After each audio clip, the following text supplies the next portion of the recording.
Hello friends, welcome back to my channel পিউস blog. তোমরা কেমন আছো? আশা করছি তোমরা সবাই ভালো আছো। তো আমিও ভীষণ ভালো আছি।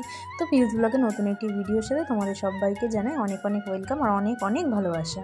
তো তোমাদেরকে সাথে নিয়ে আজকের ভিডিওটা আমি শুরু করছি। তো দেখো, সকালবেলা উঠে কাজকর্ম সেরে আমি এখন রান্নাবান্না করতে বসে গেছি। এদিকে পেঁয়াজ কাটছিলাম। তো পেঁয়াজ কাটতে কাটতে দেখো চোখ থেকে জল বেরিয়ে গেছিলো। তারপরে এই যে রান্নাবান্না করতে বসেও পড়েছি। এই যে শুরু করে দিয়েছি রান্নাটা, কারণ আজকে একটু মাংস রান্না করব। মাংসটা অনেক দিন রান্না করা হয় না। তো এদিকে তো আমি মাংস খাই, আমার বর মাংস একটুও খেতে চায় না, ওর নাকি একটুও ভালো লাগে না। ওর জন্য এই যে হাঁসের ডিম এনেছি, ওর জন্য দুটো হাঁসের ডিম ও খাবে। আমি আর আমার শাশুড়ি হচ্ছে গিয়ে মাংসটা খাবো, তাই এদিকে করা শুরু করে দিয়েছি। এদিকে দেখো আমার গলাটা একটুখানি অসুবিধা হয়েছে, গলাটা একটু বসে গেছে ঠান্ডায়। তো তোমরা প্লিজ এটাকে একটু অ্যাভয়েড করো গলাটাকে। আর এদিকে দেখো আমার আলু ভাজাগুলোও হয়ে গেছে। আর আমি একটু আলু খুবই বেশি খাই, খুবই, মানে আমার আলু, মাংসের আলু বলতে গেলে আমার খুবই ভালো লাগে। এবার নতুন সিজনের আলু, ওর জন্য আরও বেশি করে একটু আলু দিয়েছি। এদিকে আমার আলু ভাজাও হয়ে গেছে। এবার গোটা জিরে ফোড়ন দিয়ে তারপরে হচ্ছে গিয়ে পেঁয়াজ ভাজার জন্য পেঁয়াজ দিয়ে দিয়েছি। কথায় আছে না যে রাধে সে চুলো বাঁধে, তো তেমনি হচ্ছে গিয়ে সংসারের কাজকর্ম করে এবার আমি রাত্রির বেলার দিকে হয়তো একটা অনুষ্ঠান বাড়িতে যাব। তোমরা অবশ্য দেখতে পাবে, ভিডিওটা দেখতে থাকো। তো আগে তো মাংসটা খুবই ভালোভাবে রান্না করতাম। তো মাংস অনেকেই অনেক রকমভাবে রান্না করে, অনেকে ম্যারিনেট করে রাখে আগের থেকে, পেঁয়াজ লঙ্কা টঙ্কা দিয়ে, সমস্ত কিছু দিয়ে। তো আমিও করি, যদি আমার কাছে টক দই থাকে তবে আমি সেরকমভাবে মাংসটা রান্না করি।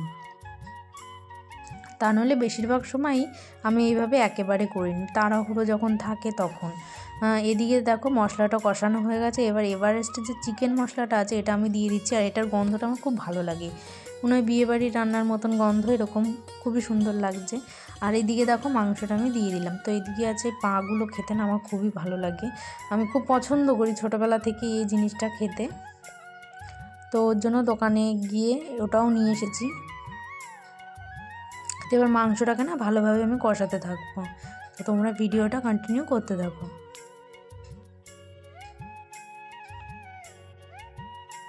তো এই যে মাংসটা কষানো হয়ে গেছে, এবার জল দিয়ে এটা বেশ কিছুক্ষণ ফোটাতে থাকবো। আর আমার বর তো একদমই ঝাল খায় না, ওর জন্য একদম কম ঝাল দিয়েছি। ও যদি তরকারিতে ঝাল দেখে তো আমাকে তো রীতিমতন বকাবকি শুরু করে দেয়, কারণ ও একদমই ঝাল খেতে পছন্দ করে না। বলে খাবো যখন ঝালে সে সাথে কেন খাবো। ওর জন্যই ও মানে ঝালটা পছন্দ করে না তরকারিতে, কিন্তু কাঁচা লঙ্কা দিয়ে খাবে, তবে কিন্তু তরকারিতে বেশি ঝাল হলে খেতে চায় না। তো এদিকে দেখো বাড়ির থেকে সবজি আনা যাচ্ছিলো, ওর জন্য বিট গাজর কিনে নিয়েছি। বেশ কয়েকদিন ধরে বিট গাজর ভাজা আমার কাছে খুবই ভালো লাগছে, আমার এইটা খুব ভালো লাগে ভাজাটা খেতে। তো এবছরে সেরকম একটা খাওয়া হয়নি নতুন সিজনে, ওর জন্য বাড়ির থেকে যাচ্ছিলো তাই আমি কিনে নিলাম। এদিকে দেখছিলাম যে মাংসটা আলুটা গলেছে নাকি, তো দেখলাম যে গলেনি, তারপরে আবার ঢেকে দিয়েছিলাম। তো এদিকে দেখি মাংসটা এখন পুরোপুরি হয়েও গেছে। তো তারপরে হচ্ছে কি আমি গরম মশলা দিয়ে দিয়েছি। এবার আমি মাংসটা নামিয়ে নেব। তো কালারটা মোটামুটি এসেছে, খুব বেশি কালার আসেনি দেখো, কারণ খুব বেশি লঙ্কার গুঁড়ো আমি দিইনি, অল্পই দিয়েছি। আর এদিকে ওর কাজকর্ম হয়ে গেছে। এবার হচ্ছে গিয়ে আমি ঘরটাকে ভালো করে মুছে নিচ্ছি। আমার দুবেলা কি তিনবেলা আমার ঘর মোছা হয়ে যায়, কারণ আমাদের যে কাজটা করে সে কাজটার জন্য আমার ঘর বারবার মুছতে হয়, আর প্রচণ্ড ধুলো ময়লা পড়ে ওর জন্যই। ওই কাজের গুঁড়ো ফুড়ো মানে চামড়ার যে গুঁড়ো টুড়ো ওগুলো পড়ে, তো ওর জন্যই ঘরটা বারবার মুছতে হয়, আর ঝাড় তো অনেকবার দিতে হয়। তো এদিকে দেখো স্নান করে চলে এসেছি। স্নান করে ভালোভাবে একটু ক্রিম ট্রিম মেখে নিয়ে সিঁদুরও পরে নিলাম। তো হয়ে গেছে আমার এদিকে। এবার টিপের পাতার থেকে টিপ বের করে নিয়েছি, সরি পাতা না, কৌটো থেকে। এই কৌটোটায় অনেক টিপ আছে, আমি মনে হয় নিজে একা যে কবে শেষ করব সেটাই ভেবে পাই না। তো তারপরে পুজো টুজো দিয়ে আমি এদিকে চলে এসেছি ঠাকুর পুজো দেওয়ার পরে ভাত খেতে। তো এবার দুজনের জন্য আমি ভাত বেড়ে নিচ্ছি। তো ওকে একটা মেটে বললাম যে মেটে খাও মাংসের, তো ও বলছে ঠিক আছে দাও তুমি তাহলে, তো সেটাই ওকে আমি দিয়েছি। তো বিকেলবেলা ঘুমটুম থেকে উঠে আরও কাজ যে ছিল সেগুলো করে এখন আমি আমার বরে সাহায্য করতে বসে পড়েছি। মানে আমার বর যে কাজগুলো করে সেগুলোরই আমি ওকে একটু সাহায্য করে দিই। এই জন্যই তোমাদেরকে আমি বলেছিলাম যে রাধে সে চুলও বাঁধতে পারে, যে আমি এটা করব বলে আমি ওটা কখনো করব না, সেটা কখনোই না। আমি এটাও পারি করতে, আমি ওটাও পারি করতে, আদার্স সমস্ত কাজগুলোই আমি শিখে নিয়েছি। ওর জন্যই আমার কাজ করতে কোনো অসুবিধা হয় না। তো এগুলো হচ্ছে গিয়ে আমি লাইনিংয়ের টেপ লাগিয়ে দিচ্ছিলাম। এবার দেখো আমার বড় এই যে চামড়ার সাথে চেনগুলো সাঁটাবে। আর আমাদের বাড়িতে তোমাদের বলেইছি যে এটাই আমাদের রোজগার, তো এটা না করলে বলতে পারো যে আমাদের হাঁড়ি জ্বলবে না, এরকমই একটা কথা। তো এটা দিয়েই আমরা কাজ বাজ করি, খাওয়া দাওয়া করি, এটাই হচ্ছে গিয়ে আমাদের সব। তোমার বর দেখো কাজগুলো করছিল। তারপর আমাকে কাজ করতে করতে বললে যে কিছু বানাও, খেতে ইচ্ছা করছে। ওকে আমার রীতিমতন কিছু না কিছু সন্ধ্যের সময় আমাকে বানিয়ে দিতেই হবে। তো ওই জন্য ওকে এখন আমার হচ্ছে গিয়ে সুজির পোহা করে দিতে হবে, তো যেটাকে আমরা বাঙালিরা বলি হচ্ছে ঝাল সুজি। তো ওটাই এখন আমি করব। তাই জন্য আমার ঘরে ছিল গাজর, ছিল টমেটো, ছিল আর এই যে হচ্ছে গিয়ে পেঁয়াজ, লঙ্কা আর এই যে সুজি, এটা দিয়েই করব। তো তোমরা চাইলে এর ভিতরে যদি কেউ করতে চাও এর ভিতরে ক্যাপসিকাম, মটরশুঁটি দিয়ে করতে পারো। আরও এর ভিতরে অনেক কিছুই দেয়া যায়, বাদাম দেয়া যায়। বাদামটা দিলে, কারি পাতা দিলে খুবই সুন্দর লাগে খেতে। আর এই জিনিসটা করতে হয় সর্ষে ফোড়ন দিয়ে, ওর জন্য খুব ভালো লাগে। এদিকে ভালো করে আমি ভেজে নিলাম জিনিসটা। তো দেখো সামান্য একটু সর্ষে ফোড়ন দিয়ে নিলাম। এবার সমস্ত কিছু ভালোভাবে আমি ভাজতে থাকবো। না ভাজলে ভালো লাগবে না, একটু কাঁচা কাঁচা থেকে গেলে তো খেতে ভালো লাগবে না। ওর জন্য এই জিনিসটাকে আমি ভালোভাবে কষাতে থাকবো। কষিয়ে দেখবো যেই হয়ে গেছে সেই সুজিটাকে আমি দিয়ে দেবো।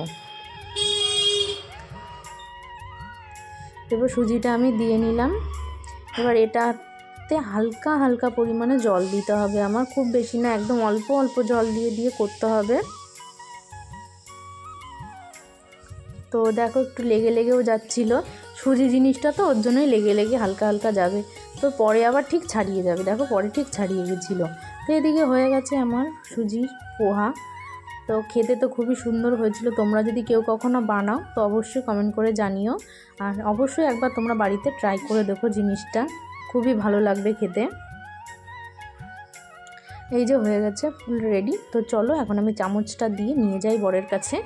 তো এই জন্য নিয়ে চলে আসলাম, দেখি হাতে তেল মাখাও, মেশিনে কি ডিস্টার্ব হয়েছে সেটাকে এখন ঠিক করছে। আমি যে থাক ততক্ষণ আমি খেয়ে নিই। তো এখন কাজ করছিল, ওর জন্য আমি খেতে শুরু করে দিয়েছি। তো আমার তো খুবই ভালো লাগছিলো, আমি টুকটুক টুকটুক করে খেয়েই যাচ্ছি।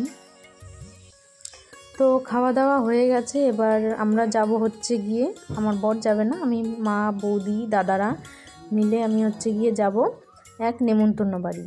তো ওখানে এত ভিড় ছিল যে খাওয়া তো দূরের কথা, সব থেকে লাস্ট ব্যাচে আমরা বসেছিলাম। তো তোমাদেরকে আমি ঠিক মতন ঠাকুরের ফটোটা আমি দেখাতেও পারিনি, কারণ ওখানে প্রচুর ভিড় ছিল, আমি ঠিক মতন ফটোও তুলতে পারিনি। এই যে ভিডিওটা কোনো রকম আমি তুলেছি। তো দেখো এখানে সবার লাস্টে আমরা বসেছি খেতে।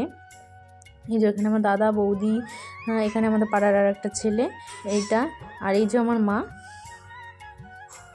তো আমরা এখন খেতে বসে পড়েছি। এই যে হচ্ছে গিয়ে, তো এই যে প্লেট দিয়ে দিয়েছে, এবার হচ্ছে গিয়ে ভেজ বিরিয়ানি আমাদের দিয়ে দেবে। আর আমরা অনেকটা লাস্টে গিয়েছিলাম, ওর জন্য লাস্ট ব্যাচে বসেছি, ওর জন্য আমরা শুধু আলুর দমই পেয়েছিলাম। এখানে পনিরও হয়েছিল, তো পনিরটা আমরা পাইনি, শেষ হয়ে গেছিলো। তো যদি কারোর আমার ভিডিও ভালো লেগে থাকে অবশ্যই একটা লাইক করো, কমেন্ট করো, আর চ্যানেলটি সাবস্ক্রাইব করে দিও। আর যারা যারা আমার চ্যানেলটি সাবস্ক্রাইব করে রেখেছো তাদেরকে আমি জানাই অসংখ্য ধন্যবাদ। আর এখনকার মতন এই ভিডিওটা এই অবধি, দেখা হচ্ছে নেক্সট ভিডিওতে। সবাইকে টাটা।